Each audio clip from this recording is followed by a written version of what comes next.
Protection, സംരക്ഷണം എന്ന് പറയും. സംരക്ഷണം ഒരു പ്രധാനപ്പെട്ട ഘടകമാണ്. എനിക്ക് പലപ്പോഴും തോന്നിയിട്ടുള്ളൊരു വിഷയം, മനുഷ്യന് അവൻ്റെ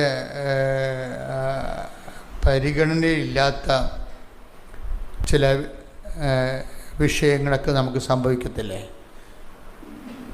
നമ്മൾ ഓർക്കാപ്പുറത്ത് സംഭവിക്കുന്നതും അങ്ങനെയുള്ള ചില ഏടാകൂടങ്ങളൊക്കെ സംഭവിക്കത്തില്ലേ? ചില പറയും, ഓ ആ സമയത്ത് അയാളെ കാണാനുള്ള കാര്യമില്ലായിരുന്നു, അവർക്ക് പോയതാണ് കുഴപ്പമായിപ്പോയെന്നൊക്കെ പറയത്തില്ലേ? അതെല്ലാം പ്രൊട്ടക്ഷൻ്റെ പ്രോബ്ലമാണ്. പ്രൊട്ടക്ഷൻ, സംരക്ഷണം. ഇപ്പോൾ ഫീഡിങ് പ്രെയർ ഉണ്ടെങ്കിൽ നമുക്കത് ആ മേഖലയിൽ നമ്മൾ സേഫാണ് ശരിക്കും, എല്ലാ മേഖലകളിലും.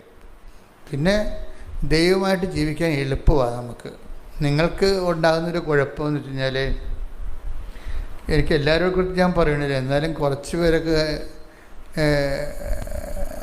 ദൈവത്തോട് പ്രാർത്ഥിക്കുന്നുണ്ടെങ്കിലും പ്രാർത്ഥനയെക്കുറിച്ച് വലിയ ഐഡിയ ഒന്നുമില്ല, ദൈവത്തെക്കുറിച്ച് ഒരു ഐഡിയ ഇല്ല.